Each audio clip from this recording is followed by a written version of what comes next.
The plank is a name given to the physical exercise which involves maintaining a position very similar to the push-up for as long as possible.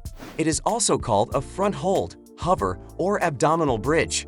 The person's body weight is borne on the forearms, elbows, and toes instead of just the palms and toes, as in the case of the regular push-up. Many variations of the plank exist, such as the side plank and the reverse plank. Plank is regarded by some fitness experts to be the simplest and most effective core strength exercise you can ever do. Although the plank is generally known for strengthening the abdominals, back, and shoulders, there are some not-so-common facts about the plank you may not know. In this video, we will talk about 5 things no one tells you about planks. Let's get started. 1. Planking may cause permanent nerve injury.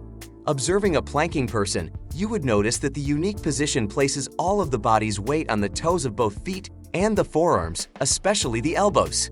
Due to the nature of the position, a significant amount of weight is placed on the elbows, which can lead to a compression injury of the ulnar nerve. This is referred to as ulnar nerve entrapment or cubital tunnel syndrome. This compression injury is more likely when planking on a hard surface like concrete or wooden floors and displays symptoms such as numbness and tingling in the hand and fingers, loss of sensation in some parts of the palm, and reduction in hand grip strength. If untreated, this could cause permanent nerve damage. 2. Planking may lead to poor posture. The whole act of planking involves trying to maintain the isometric position for the maximum amount of time. Due to the adaptability of the human body's morphology, the back and arm muscles may, over time, adapt to that position even when the person is not planking, and this might pose a posture issue. 3.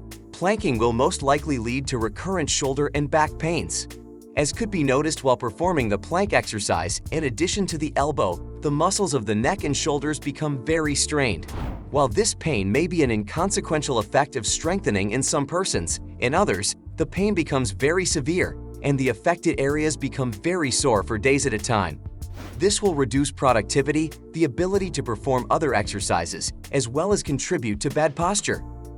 4. Holding a plank for too long is a very bad idea. As is common with most exercises, people use the plank as an endurance test. They try to do the plank for as long as possible, longer than is healthy, until they literally drop from exhaustion. Aside from the fact that this is pointless, unless in a contest of some sort, there's no point in pushing your limits that recklessly. As a matter of fact, holding the plank position for too long makes one run the risk of developing back strain. A study published in the Journal of Strength and Conditioning found that doing very short planks repeatedly produced better results than doing one singular plank for a protracted period of time. The target should be results and not duration. 5. Not everyone can and should do planks. The plank pose should not be practiced if one suffers from an injury in the arms, wrists, ankles, shoulders, and foot. People who have undergone surgery on the aforementioned parts of the body should completely avoid doing the plank. The plank pose is more about strength building and less about therapeutic restoration, and therefore is not recommended for weak, sick, and injured people.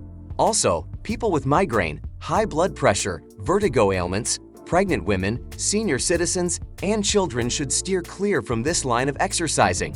The bottom line is, before you begin your routine workout tomorrow morning and jump on the plank pose, have these in mind. Each person's morphology is unique, so it is recommended that you know what works for you and what does not, to prevent complications. So, do you do the plank exercise, or are you planning to get started? Please leave a comment below.